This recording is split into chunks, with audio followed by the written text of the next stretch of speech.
Olá pessoal, nessa videoaula nós vamos falar sobre a função orgânica hidrocarboneto. Na verdade nós vamos pegar aqui agora a parte inicial dos hidrocarbonetos e falar todos os alcanos e os radicais que eles originam. Primeira coisa, o que são os hidrocarbonetos? São aqueles compostos formados exclusivamente de carbono e hidrogênio. Tá? E esses compostos aí, eles têm uma fórmula geral. A gente botou aqui como CXHY. Isso é para mostrar que eu só tenho carbono e hidrogênio nesse composto. Falando um pouquinho dos alcanos, né? Os alcanos aí, eles são aqueles hidrocarbonetos em que nós vamos observar somente ligações simples entre os átomos de carbono, né? E eles têm cadeias abertas. Então são compostos de cadeia aberta e saturada. Só tem ligação simples entre os átomos de carbono. Fórmula geral deles vai ser CnH2n mais 2. O que é isso? O N aqui indica o número de átomos de carbono. Como é que isso funciona? Se eu tiver apenas um carbono na cadeia carbônica, então a quantidade de hidrogênios vai ser 2 vezes 1, 2, mais 2, 4. Então o composto vai ser o CH4. Se eu tiver 2 átomos de carbono, então vai ser 2 vezes 2, 4, mais 2, 6. Então C2H6. Se eu tiver 3 átomos de carbono, então vai ser 2 vezes 3, 6, mais 2, 8. Então vai ser C3H8. E assim sucessivamente. E a nomenclatura dos alcanos vai ser o seguinte, ó, não vai fugir a regra. Prefixo que indica o número de átomos de carbono, AN que vai ser o tipo de ligação. Bom, como eu falei que os alcanos têm apenas ligações simples, então vai ser o intermediário AN. Como é um hidrocarboneto, o final do nome é O. Então aqui a gente pode até usar uma regra geral. Ó, os alcanos, né, eles vão ter a terminação ano, certo? Então o segundo é o PAC, ele vai ter a terminação ano, AN de ligação simples e O de hidrocarboneto. Então tá aqui, ó. Nós temos aí os primeiros, os mais simples, né? Um átomo de carbono, MET, 2 átomos ET, 3 átomos PROP, 4 átomos BUT, né? Então, ó, MET de 1 carbono e ano de alcano. ET de 2 carbonos, ano de alcano. PROP de 3 carbonos, ano de alcano. BUT de 4 carbonos, né? Ano de alcano. Então tá aqui, ó, a fórmula estrutural e a fórmula molecular desses compostos.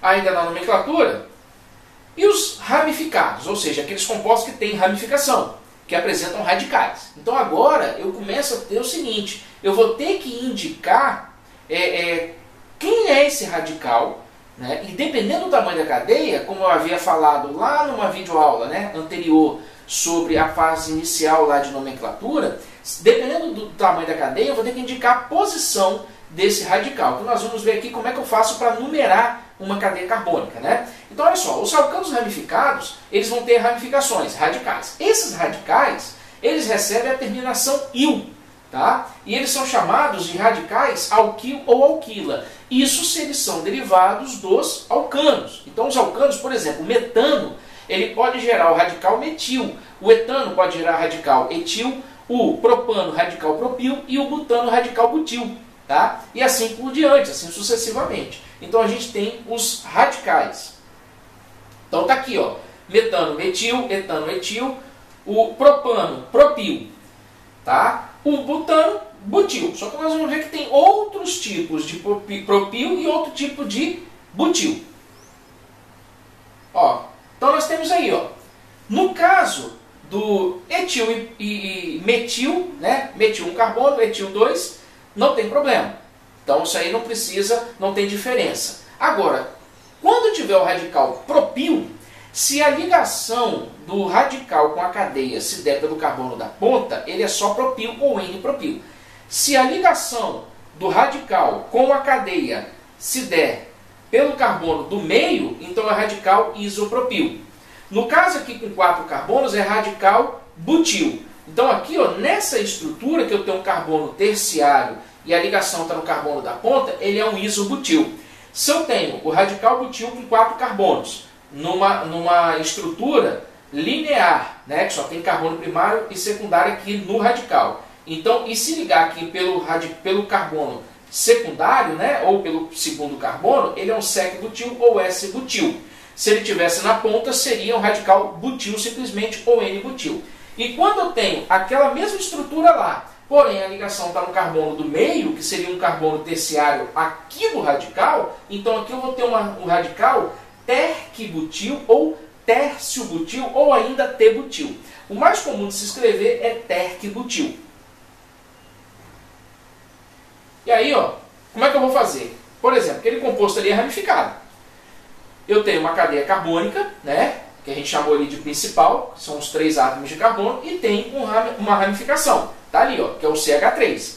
Essa ramificação, que tem um carbono, é uma ramificação radical metil. Então, radical metil ligado à cadeia do propano. Então, como é que vai ser o nome desse composto? Metilpropano.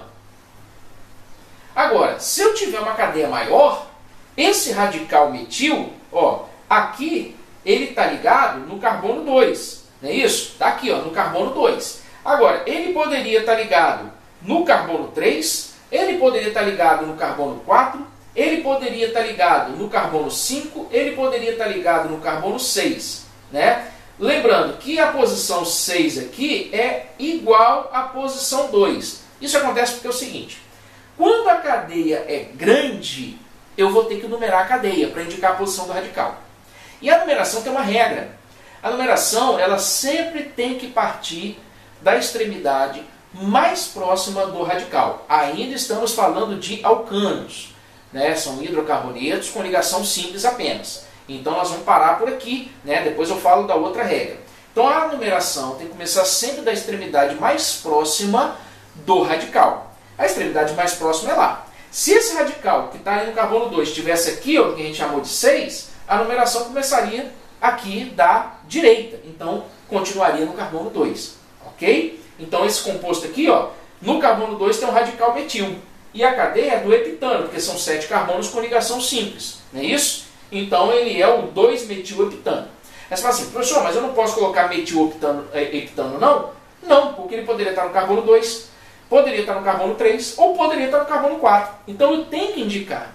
E se tiver em posição diferente, esse composto apresenta algumas propriedades físicas diferentes. Tá? Químicas não, porque a composição química é a mesma, mas propriedades físicas são diferentes. Por isso que eu tenho que indicar a posição do radical.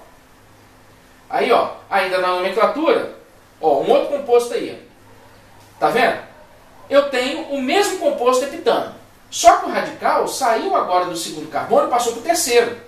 Não é isso? Então, ó, tá vendo? Se eu numerar da direita, vai ficar com o carbono 3, o radical metil. Se eu começar a numerar da esquerda, ele fica no carbono 5. A regra diz que eu tenho que ter a menor numeração possível. Então a numeração de baixo está errada e a de cima está correta. Esse cara é o 3-metilheptano. Ó, outro composto aí. Agora eu tenho 2 radicais. Eu falei para vocês que quando tem duas coisas iguais, né, lá na videoaula do iniciozinho, de funções, quando tem duas coisas iguais, eu uso o prefixo di. Se tiver 3, eu uso tri. Né, e assim por diante. Então aqui eu tenho 2 radicais iguais, que são os radicais metil. Não é isso? Então já sei que eu vou usar dimetil. E eu tenho que colocar os números das posições. Porque eles estão em carbonos separados, mas poderia estar no mesmo carbono. Poderia estar um no 3 e o outro no 6. E aí, como é que fica? Né? Então, como é que ficaria aqui? Ó? Poderia estar no 3 e no 5. Como é que ficaria? Eu coloco a posição do primeiro radical e a posição do segundo, separado por vírgula. Depois, dimetil, porque são 2 radicais metil. E depois o nome da cadeia principal, que é o heptano, né? 7 carbonos, ligação simples e hidrocarboneto. Ó, um outro composto aqui, ó. Agora eu tenho radicais diferentes. Radical metil e radical etil. Nesse caso tem uma outra regra. O nome dos radicais eu escrevo em ordem alfabética. Etil vem antes de metil, né? Por causa da letra E e letra M. Não é isso? Então ficaria aqui, ó, 4-etil, carbono 3, o radical metil, heptano. Ó, mais 2 compostos aí, ó. Na verdade, nós temos o mesmo composto, né? Só que 2 possibilidades de cadeia. Vai ser a cadeia linear ou vai ser a cadeia que vem aqui para baixo. Regrinha para se escolher a cadeia principal. Nós vimos como numerar, né? Como numera sempre da extremidade mais próxima do radical. Nós vimos que radicais diferentes eu escrevo em ordem alfabética, tem que escrever a posição em ordem alfabética, os nomes. E agora, como é que eu defino quem é a cadeia principal? Olha, regra da IUPAC. Cadeia principal tem que ter o maior número de átomos de carbono, e o maior número de radicais. Por que eu estou falando isso? Aqui, o maior número de átomos de carbono está com 7 carbonos. Então essa é a cadeia principal, né? Então aqui, ó, essa está errada e essa está certa, né? E o nome vai ser, ó, no carbono 3, o radical metil. Então 3-metilheptano. Agora, se eu tiver essa possibilidade aqui, ó, pode ser a cadeia reta ou pode ser essa curva. Quem vai ser a cadeia correta? Olha, primeira coisa, a cadeia principal tem que ter o maior número de átomos de carbono. Segundo, a cadeia principal tem que ter o maior número de radicais ou ramificações. Se eu escolher o primeiro, eu vou ter apenas um radical, que é esse cara aqui todinho. Se eu escolher a segunda opção, eu vou ter esse radical e esse radical. Então, no caso aqui, a segunda opção é que está correta, né? Aí ficaria o nome, ó, 2-metil, não é isso? Ó, carbono 2-metil, carbono 3-metil. Então, 3-etil, ordem alfabética, 3-etil, 2-metil, hexano, né? Porque são 6 carbonos na cadeia principal. Ó, continuando. Alguns compostos orgânicos utilizam nomes usuais, apesar das regras da IUPAC. Tá? Isso acontece muito. Então, por exemplo, aquele cara ali, nós já vimos que ele é o metilpropano. Mas ele também é conhecido como isobutano. Esse aqui, ó, ele é, ó, o metilbutano. Metilbutano eu não numerei porque não precisa, né? O CH3 pode estar em qualquer posição, mas ele também é chamado de isopentano. Perceba que eles têm uma similaridade, ó. 3 carbonos, 3 carbonos. Aqui também, ó. Esse aqui é o 2-metilpentano, ou também isohexano, outra similaridade. Perceba que as 3 estruturas recebem o prefixo iso, porque radical, ó, lembra de radical isopropil. Por isso que é isohexano, isopentano, isobutano. Ok? Mais nomes usuais. Ali, ó, neopentano, que é o dimetilpropano, tá? Olha aquela estrutura lá que tá, ela tá desenhada com a cor diferente. Ó, de novo, ó, neohexano, que no total são 6 carbonos. Aquele ali é o 2,2 dimetilbutano, porque os 2 radicais metil estão no carbono 2. E aí, ó, o que a gente percebe entre eles de similaridade? Eles têm essa estrutura aqui, ó, né, que chamou aqui de neo, ok? Isso é gravado, não tem jeito, a gente não tem uma regra específica para essas nomenclaturas usuais, ok, pessoal? Então essa aí foi a aula sobre os alcanos, né? Vai ser muito importante daqui para frente, né, para as outras funções orgânicas, ok? Então, continue estudando e até a próxima.